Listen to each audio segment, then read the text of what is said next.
ومن يشاقق الرسول من بعد ما تبين له الهدى ويتبع غير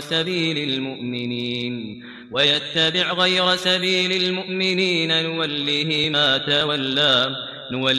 ما تولى ونصله جهنم وساءت مصيرا.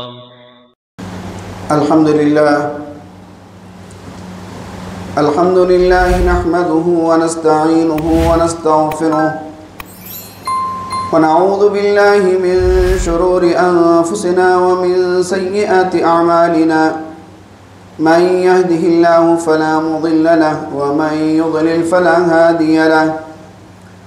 وأشهد أن لا إله إلا الله وحده لا شريك له وأشهد أن محمدًا عبده ورسوله. يا أيها الذين آمنوا اتقوا الله حق تقاته ولا تموتن إلا وأنتم مسلمون. يا أيها الناس اتقوا ربكم الذي خلقكم من نفس واحدة وخلق منها زوجها وبث منهما رجالا كثيرا ونساء. واتقوا الله الذي تساءلون به والأرحام إن الله كان عليكم رقيبا. يا أيها الذين آمنوا اتقوا الله وقولوا قولا سديدا يصلح لكم أعمالكم ويغفر لكم ذنوبكم ومن يطع الله ورسوله فقد فاز فوزا عظيما. أما بعد فإن خير الحديث كتاب الله وخير الهدي هدي محمد صلى الله عليه وسلم وشر الأمور محدثاتها وكل محدثة بدعة وكل بدعة ضلالة وكل ضلالة في النار.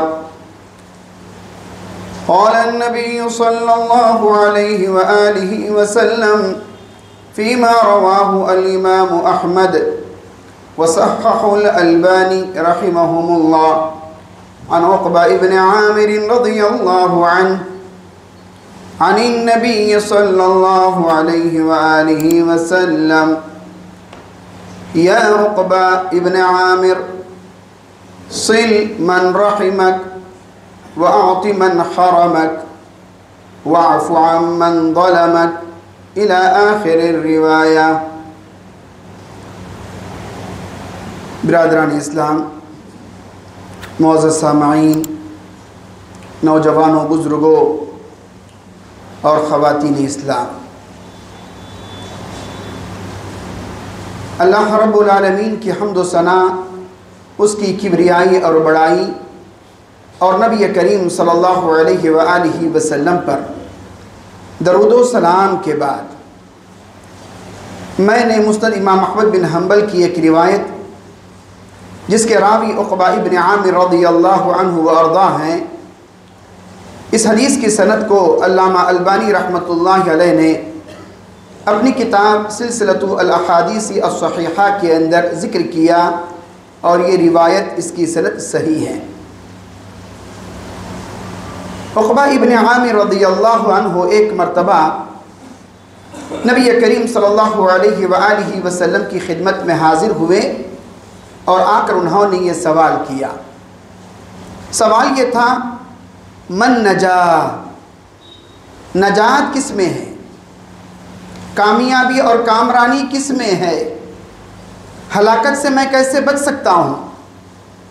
دنیا اور آخرت کے نقصان سے میں کیسے اپنے آپ کو بچا سکتا ہوں؟ نجات کس میں ہے؟ کامیابی کس میں ہے اے اللہ کے رسول صلی اللہ علیہ وسلم؟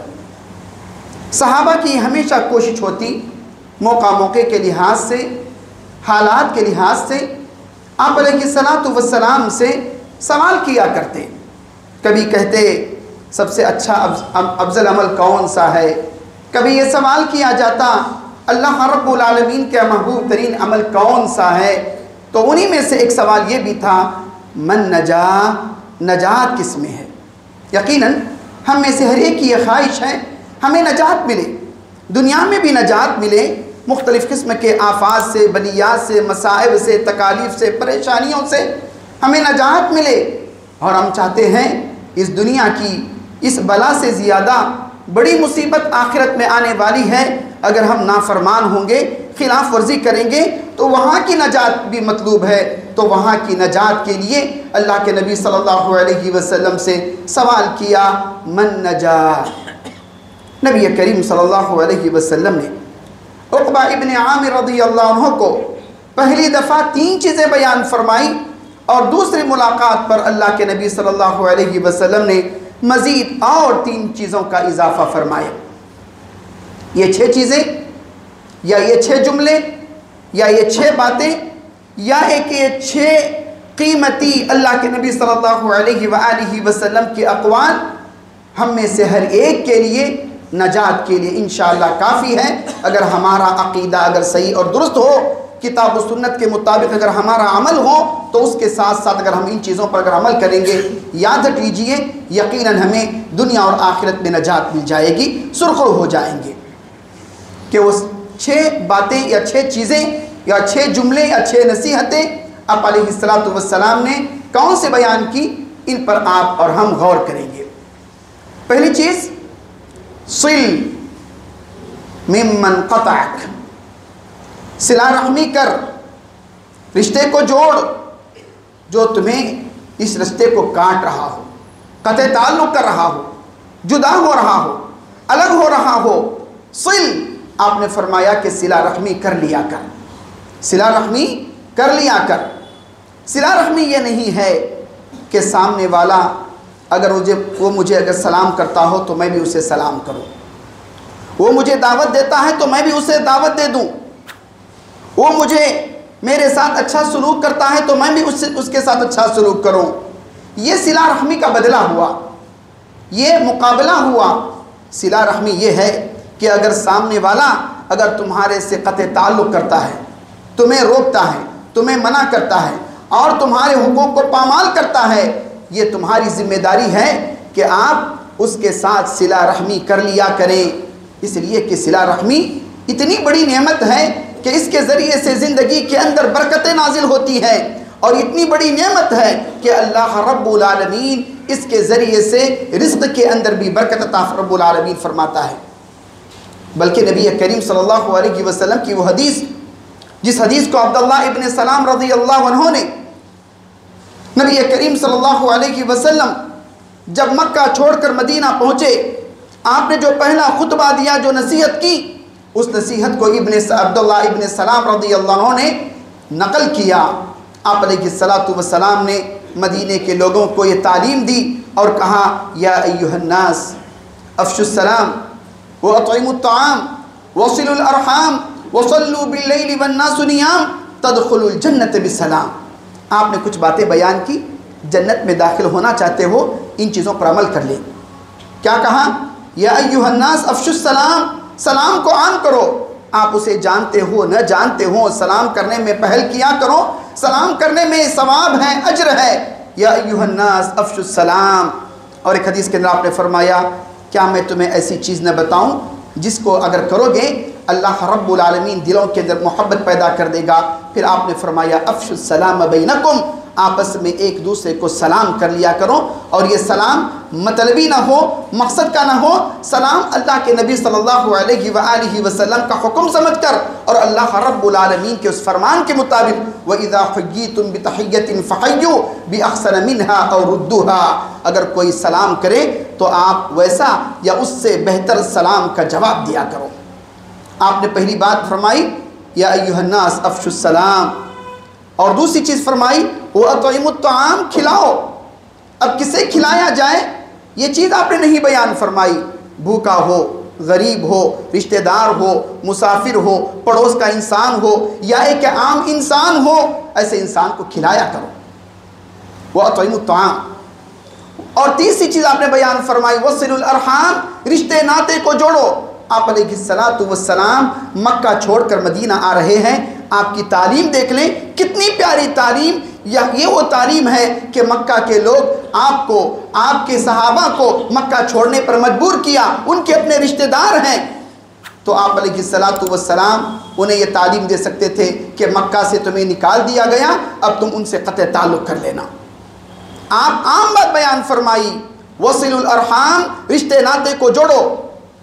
اور چوتھی چیز آپ نے فرمائی، وصلوا باللیل والناس نیام، رات میں جب لوگ سو رہے ہوں، تنہائی کا وقت ہے، اکیلے میں ہو، رات تاریک ہے، ایسے موقع پر کھڑے ہو جاؤ اور اللہ رب العالمین کے لیے نماز پڑھا ادا کرو۔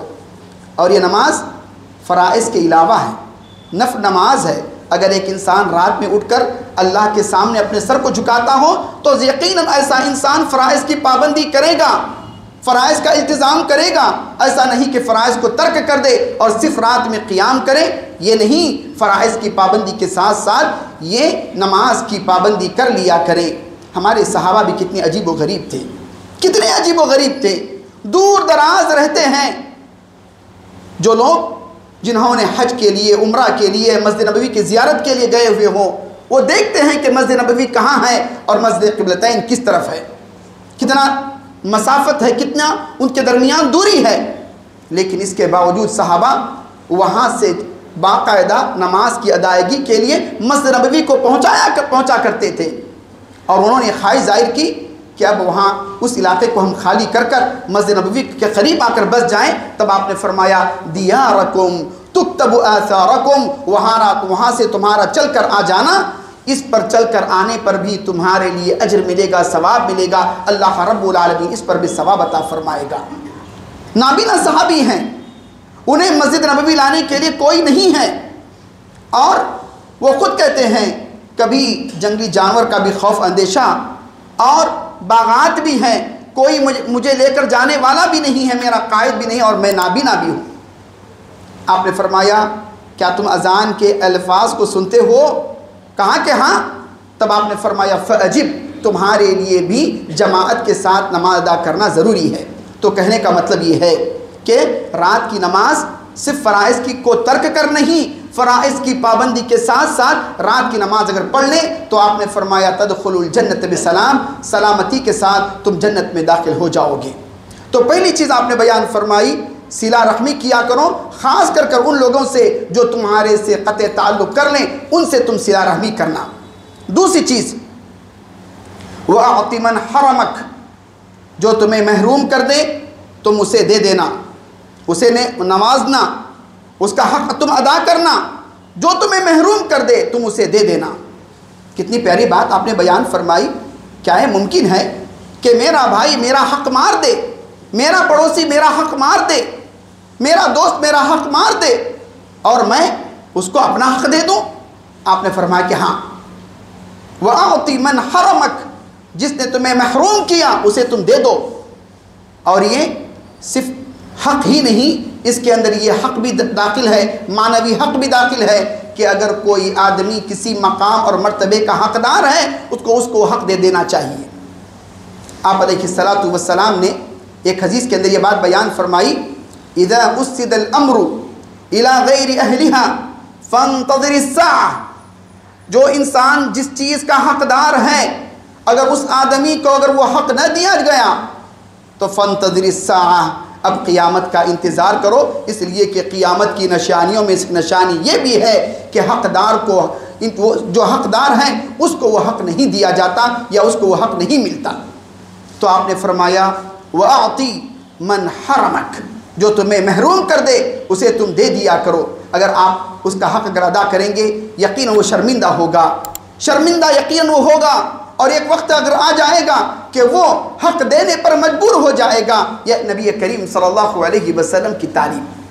اور تیسری چیز آپ نے بیان فرمائی، وَاعْفُ عَمَّنْ ظَلَمَكَ، اگر کسی نے تمہارے اوپر ظلم ڈھایا ہو، ظلم و زیادتی کی ہو، تب ایسے وقت میں تمہارے پاس اس کا بدلہ لینے کے پاس تمہارے پاس قوت ہے، طاقت ہے، تم بدلہ لے سکتے ہو، تم اس کا بدلہ تم لے سکتے ہو، بدلہ چکا سکتے ہو۔ لیکن آپ نے فرمایا، وَاعْفُ، درگزر کر دو، معاف فرما دو، اسے درگزر کر دو، اسے معاف فرما دو۔ جیسا کہ اللہ رب العالمین نے ایک دوسری آیت کریمہ میں ارشاد فرمایا، وَاتَّبِعِ الْحَسَنَةَ تَمْحُوهَا، آپ نے فرمایا وَاتَّبِعِ السَّيِّئَةَ الْحَسَنَةَ تَمْحُوهَا۔ اور ایک جگہ نبی اللہ رب العالمین ارشاد فرماتا ہے کہ جو آدمی تمہارے ساتھ برائی کا معاملہ کرے، برائی کا سلوک کرے، آپ اس برائی کا بدلہ برائی سے نہیں دیتے بلکہ آپ اس کا بدلہ اس سے بہتر انداز سے دے دیتے ہو، تو اللہ رب العالمین تمہارے دلوں کے اندر ایسی الفت، ایسی محبت پیدا کر دے گا کہ اور اس کام کے لیے بڑے جذبے کی ضرورت ہے، بڑے حوصلے کی ضرورت ہے۔ یہ بات بھی اللہ رب العالمین نے بیان فرمائی ہے۔ تو آپ نے فرمایا وَاعْفُوا عَمَّنْ ظَلَمَكَ، اگر کوئی ظلم کرتا ہو تو اسے درگزر کر لیا کرو، اسے معاف کر دیا کرو۔ یہ تینوں چیزیں انسان اپنے مقابلے کے انسان کے ساتھ ہے، غیروں کے ساتھ ہے۔ صلہ رحمی کرنا غیروں کے ساتھ، اپنے ساتھ نہیں، اپنے مقابلے کے ساتھ۔ اسے دے دینا یہ بھی اس کے ساتھ۔ اور تیسری چیز معاف کر دینا، درگزر کر دینا، یہ بھی دوسروں کے ساتھ۔ پھر اس کے بعد عقبہ ابن عامر رضی اللہ عنہ کہتے ہیں کہ ثم اتیت رسول اللہ صلی اللہ علیہ وسلم، پھر کچھ دنوں کے بعد یا کچھ زمانے کے بعد پھر دوبارہ میں اللہ کے رسول صلی اللہ علیہ وسلم کی خدمت میں حاضر ہوا، آپ کے پاس آیا، تب آپ نے مزید مجھے 3 اور باتوں کی نصیحت فرمائی۔ ان باتوں کا تعلق اپنی ذات سے ہے، اپنے نفس سے ہے، اپنی اصلاح سے ہے۔ جب تک انسان اپنی اصلاح نہیں کرے گا معاشرے کی اصلاح نہیں ہوگی۔ جب تک انسان اپنے آپ کی اصلاح نہیں کرے گا معاشرے کی اصلاح نہیں ہوگی، خاندان کی اصلاح نہیں ہوگی، جماعت کی اصلاح نہیں ہوگی۔ جب تک ہر آدمی اپنی ذات اور اپنے آپ کی اصلاح کی فکر نہ کر لے۔ اگر ہر آدمی یہ چاہے گا دوسروں کی اصلاح کرنے کی تو اسے فکر ہے، خود کی اگر وہ اصلاح نہیں ہوتی تب ایسے وقت میں اس کی بات کا کیا اثر ہوگا۔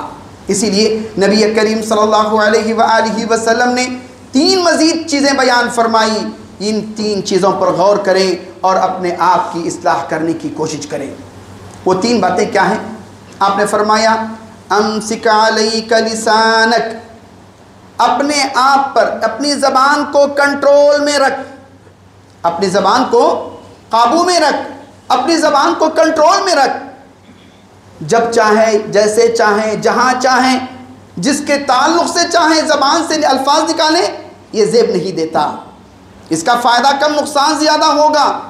اسی لیے کہا کہ امسک علیک لسانک، اپنی زبان کو کنٹرول میں رکھ لینا۔ نبی کریم صلی اللہ علیہ وآلہ وسلم نے فرمایا 2 چیزوں کی وجہ سے عام طور پر لوگ جہنم میں جائیں گے، ان میں سے ایک چیز آپ نے زبان کے بارے میں بیان فرمایا، اور یہی وہ زبان ہے، اگر یہ صحیح اور درست، انسان کے سارا جسم صحیح اور درست، اور اگر یہ بگڑ گئی تب ایسے وقت میں اس کا خمیازہ اس کے اپنے جسم کو بھگتنا ہوگا۔ اور یہی وہ زبان ہے جس زبان کا تعلق بڑے بڑے گناہوں سے ہے، غیبت کرنا، چغلی کرنا، بہتان لگانا، جھوٹ بولنا، یہ تمام کے تمام گناہ اس کا تعلق زبان سے ہے۔ یعنی کبیرہ، بہت بڑے بڑے گناہوں کا تعلق زبان سے ہے۔ اس لیے زبان کے بارے میں آپ نے فرمایا امسک علیک لسانک، اپنی زبان کو کنٹرول میں رکھ۔ نبی کریم صلی اللہ علیہ وسلم ایک حدیث بیان فرمائی، اس حدیث کو آپ جانتے ہوں گے۔ آپ نے فرمایا اتدرون من المفلس، کیا تم جانتے ہو کہ مفلس کون ہے؟ کیا تم جانتے ہو مفلس کون ہے، کنگال کون ہے؟ صحابہ کرام رضوان اللہ اجمعین مفلس کے بارے میں وہ جانتے تھے، انہوں نے آپ کے سامنے اس کا جواب دے دیا۔ کہا مفلس ہم میں سے وہ ہے جس کے پاس دینار نہیں، درہم نہیں، دولت نہیں، مال نہیں، اسباب نہیں، اس کے پاس پونجی نہیں، ایسا انسان مفلس ہے، کنگال ہے، غریب ہے۔ اللہ کے نبی صلی اللہ علیہ وسلم نے ارشاد فرمایا میری امت کا حقیقی مفلس یہ نہیں، میری امت کا حقیقی مفلس وہ ہے جو قیامت کے دن اعمال صالحہ لے کر آئے گا۔ نماز ادا کی، روزہ اس نے رکھے، زکوٰۃ اس نے ادا کی، اعمال صالحہ اس کے پاس خوب سے خوب تر ہیں، زیادہ اس کے پاس اعمال صالحہ ہیں، لیکن اس کے ساتھ ساتھ نبی کریم صلی اللہ علیہ وسلم نے فرمایا یہ کل قیامت کے دن آئے گا، لیکن فلاں کو گالی دی ہوگی، فلاں کو مارا ہوگا، فلاں پر الزام لگایا ہوگا، کسی کا قتل کیا ہوگا، کسی کا دبایا ہوگا، یعنی حقوق کو پامال کیا ہوگا۔ اور کل قیامت کے دن وہ دن ہے جو انصاف کا دن ہے، فیصلہ رب العالمین ضرور وہاں کرے گا۔ فَمَن يَعْمَلْ مِثْقَالَ ذَرَّةٍ خَيْرًا يَرَهُ وَمَن يَعْمَلْ مِثْقَالَ ذَرَّةٍ شَرًّا يَرَهُ، ذرہ برابر بھی یہ خیر کرے کل قیامت کے دن دیکھ لے گا، ذرہ برابر بھی اگر شر بھی کر لے تو کل قیامت کے دن اس کے انجام کو وہ ضرور پالے گا۔ یہ فیصلہ رب العالمین کرنے والا، رب العالمین احکم الحاکمین ہے، فیصلہ کرنے والوں میں سب سے بہترین فیصلہ کرنے والا اللہ رب العالمین۔ کسی پر ظلم و ستم رب العالمین ذرہ برابر بھی نہیں کرتا، مثقال ذرہ برابر بھی اللہ رب العالمین کسی پر ظلم و ستم نہیں ڈھاتا۔ تو کل قیامت کے دن رب العالمین فیصلہ کرے گا۔ کیسے فیصلے ہوں گے؟ فیصلے کسی کی طرفداری کے بنیاد پر نہیں، کسی کی غربت کے بنیاد پر نہیں، کسی کی دولت کے بنیاد پر نہیں، کسی کے علم کے بنیاد پر نہیں، کسی کے رشتے ناطے کی بنیاد پر نہیں۔ رب العالمین کا جو فیصلہ ہوگا انصاف پر مبنی ہوگا، عدل پر مبنی ہوگا۔ انصاف کیسے ہوگا؟ نبی کریم صلی اللہ علیہ وسلم بیان فرماتے ہیں، جو ظالم ہے، جس کی نیکیاں ہیں اور حقوق کو اس نے پامال بھی کیا ہوگا، ان نیکیوں کو لے کر جتنا ظلم کیا ہوگا اس کے برابر اس نیکیوں کو مظلوم کے حوالے کر دیا جائے گا۔ اس طریقے سے رب العالمین انصاف کرے گا۔ نیکیاں تقسیم کرتے کرتے جب نیکیاں ختم ہو جائیں گی تو اس وقت اور بھی معاملات باقی رہیں گے، تب مظلوم کے گناہوں کو لے کر اس کے سر ڈال دیا جائے گا اور اس طریقے سے وہ جہنم کی آگ میں اسے ڈال دیا جائے گا۔ یہ ہے رب العالمین کا انصاف، یہ ہے رب العالمین کا عدل۔ جیسا کہ نبی کریم صلی اللہ علیہ وسلم بیان فرمایا، اس سے ایک بات اہم معلوم ہوتی ہے، وہ یہ صرف نیکیاں کر لینا ہی کمال نہیں، بلکہ نیکیوں کے ساتھ ساتھ بدی سے بچنا، برائی سے بچنا بھی ضروری ہے۔ اس سے یہ بات بھی معلوم ہوتی ہے، جہاں اللہ کا حق ہم ادا کریں وہیں بندوں کے حقوق کو بھی پامال ہرگز نہ کریں، اس لیے کہ بندوں کے حقوق کو جب تک بندہ معاف نہیں کرے گا اللہ رب العالمین درگزر نہیں کرے گا، اللہ رب العالمین نہیں معاف فرمائے گا۔ تو آپ علیہ الصلاۃ والسلام نے دوسرے ملاقات پر پہلی نصیحت یہ فرمائی، امسک علیک لسانک، اپنے زبان کو اپنے قابو میں رکھ لینا، اپنے کنٹرول میں رکھ لینا۔ اور دوسری چیز آپ نے بیان فرمائی دوسری ملاقات میں، وَلْيَسَعْكَ بَيْتُكَ، تمہارا گھر تمہارے لیے کافی ہو۔ اس کے دو مطلب اہل علم نے بیان کیے۔ ایک مطلب یہ، تمہارا گھر جیسا بھی ہو اس پر تم خوش ہو جاؤ، اس کے معاملے میں اپنے سے اونچے والے گھر کی طرف آپ نہ دیکھو، اس کی کوٹھی کتنی عالی شان ہے، کتنی عظیم ہے، کتنی بڑی ہے، کتنی خوبصورت ہے اور کتنی قیمتی ہے، اس طریقے سے دیکھنے کی ضرورت نہیں۔ ہمیشہ دنیا کے معاملے میں اپنے سے کمتر کو دیکھ لیں اور دین کے معاملے میں اپنے سے بلند انسان کو دیکھ لیں۔ اگر دنیا کے معاملے میں اپنے سے کمتر انسان کو دیکھا جائے گا تو دل کے اندر اللہ رب العالمین کی جو بھی دی ہوئی نعمت ہے اس کی قدردانی ہوگی، اللہ کا شکر ادا کیا جائے گا۔ اور اگر دنیا کے معاملے میں اپنے سے بلند ترین انسان کو دیکھا جائے گا، کبھی اللہ کی دی ہوئی نعمت کی وہ قدردانی نہیں کرے گا، اللہ کا وہ شکر گزار بندہ نہیں بنے گا۔ اور دین کے معاملے میں اگر بندہ اپنے سے اونچے انسان کو دیکھے گا تو اس کے دل کے اندر بھی شوق ہوگا، وہ 5 وقتہ نمازوں کا اہتمام کرتا ہے، رات کی نماز کا اہتمام کرتا ہے، تلاوت کلام پاک بھی کرتا ہے، میں بھی تو انسان ہوں، میرے پاس بھی تو فرصت ہے، میں کوئی کام کیوں نہ کر سکوں؟ تو وہ شوق پیدا ہوگا، جذبہ پیدا ہوگا۔ اور دین کے معاملے میں اگر انسان اپنے سے کمتر کو دیکھے گا تو پھر اس کے اندر مزید اور کمی اور کوتاہی پیدا ہو جائے گی۔ اسی لیے اللہ کے نبی صلی اللہ علیہ وآلہ وسلم نے فرمایا، تمہارا گھر تمہارے لیے کافی ہے، یعنی جو بھی رب العالمین نے دیا اس پر راضی ہو جاؤ، اس پر قانع ہو جاؤ، اللہ رب العالمین کی اس نعمت پر کی قدردانی کر لیا کرو۔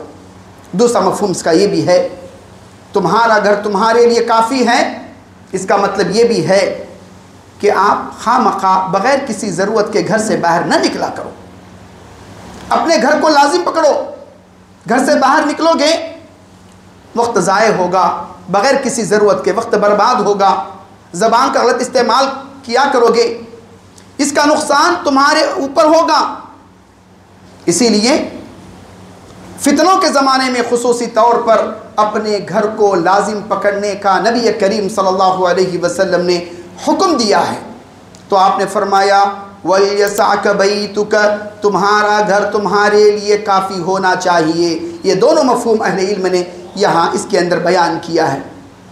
اور آخری چیز آپ نے بیان فرمائی وہ یہ وَبْكِ عَلَىٰ خَطِيئَتِكَ، اپنے گناہوں پر شرمندہ ہو جاؤ، آپ کے اپنے کیے ہوئے پر، اعمال بد پر، غلطیوں پر، گناہوں پر شرمندہ ہو جاؤ اور رو۔ انسان خطا کار ہے، کون انسان ایسا کہہ سکتا ہے کہ میں گناہوں سے پاک ہوں؟ گناہوں سے میں پاک ہوں کوئی نہیں کہہ سکتا، کیونکہ نبی کریم صلی اللہ علیہ وسلم نے فرمایا کل بنی آدم خطاء وخیر الخطائین التوابون، ہر انسان خطا کار ہے، غلطی اس سے ہوتی ہے، بلکہ خطا کہا کہ بہت غلطی کرتا ہے، جان بوجھ کر، انجانے میں، خواہشات نفسانی میں آ کر، کبھی شہوات کی وجہ سے، کبھی شبہات کی وجہ سے انسان گناہ کرتا ہے، لیکن گناہ ہو جانے کے بعد توبہ کر لینا یہ اللہ کو بہت پسند ہے۔ اللہ رب العالمین توبہ کو معاف کرنے والا، توبہ قبول کرنے والا، گناہوں کو بخشنے والا اللہ رب العالمین ہے۔